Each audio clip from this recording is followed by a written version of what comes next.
भाइयों को जय श्री राधे, जय श्री कृष्णा।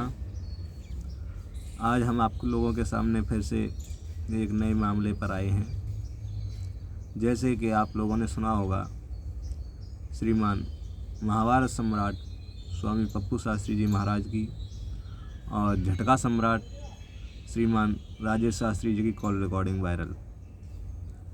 इसमें उन्होंने जो पुष्पेंद्र पारस जी के लिए कुछ जाति सूचक शब्द और कुछ अपशब्द बोले हैं, ये गलत है। उन्हें ऐसा नहीं बोलना चाहिए था।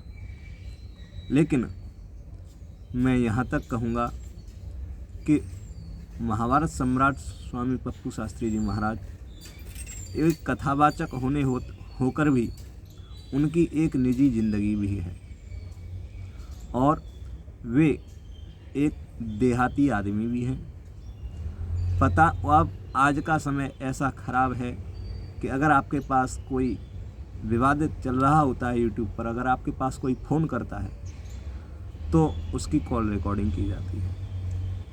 कॉल रिकॉर्डिंग करने के बाद में उसको वायरल कर दिया जाता है, लेकिन ये गलत है।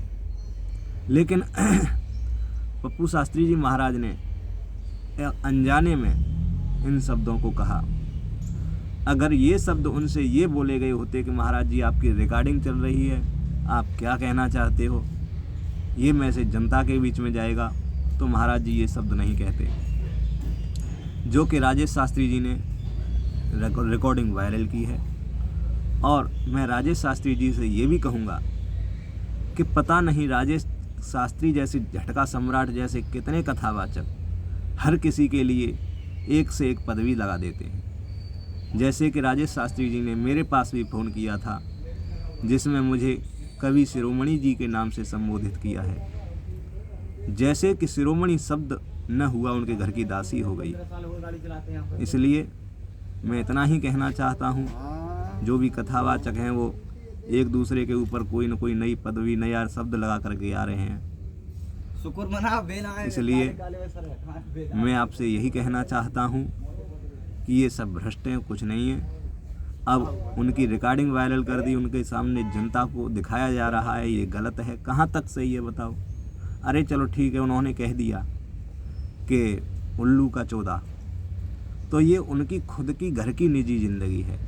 इस रिकॉर्डिंग को वायरल नहीं करना चाहिए था। इस बात की मैं घोर निंदा करता हूँ, क्योंकि एक उनकी भी ज़िंदगी है। ऐसे ही कुछ शरारती तत्वों ने पूनम शास्त्री जी मनगांव वाली उनकी वीडियो वायरल की थी, जिसमें वो एक अपने निजी घर के कार्यक्रम में भजन कीर्तन में वो नृत्य कर रही थी। लोगों ने उसे गलत जान करके रिकॉर्डिंग वीडियो वायरल कर दी कि पूनम शास्त्री जी नाचती हुई।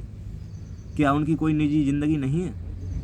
उनकी भी निजी ज़िंदगी है, वो कुछ भी कर सकती हैं, बशर्ते आप लोगों ने उन्हें गलत ठहराया।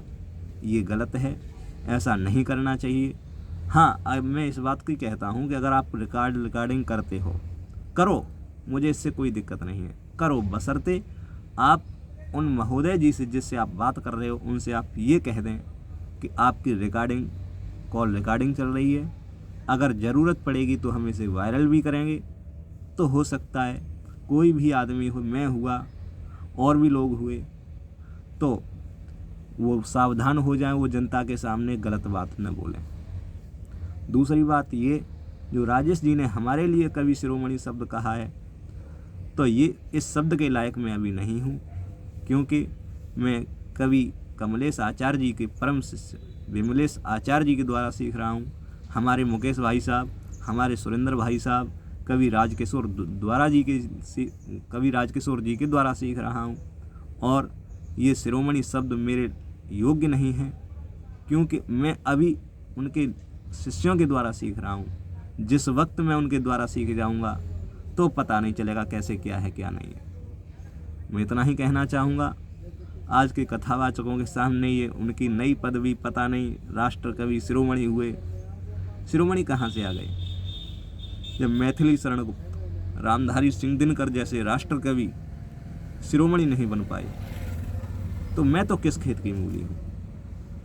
इसलिए माफ़ करें, ऐसे लोगों से सावधान रहें जो आपके नाम के आगे नई नई शिरोमणि लगा करके आ रहे हैं। जैसे संजीव शास्त्री जी ने कहा था कि कोई कथावाचक राजेश जैसे झटका मार के दिखा दे भागवत में तो हम उसे झटका सम्राट घोषित कर देंगे।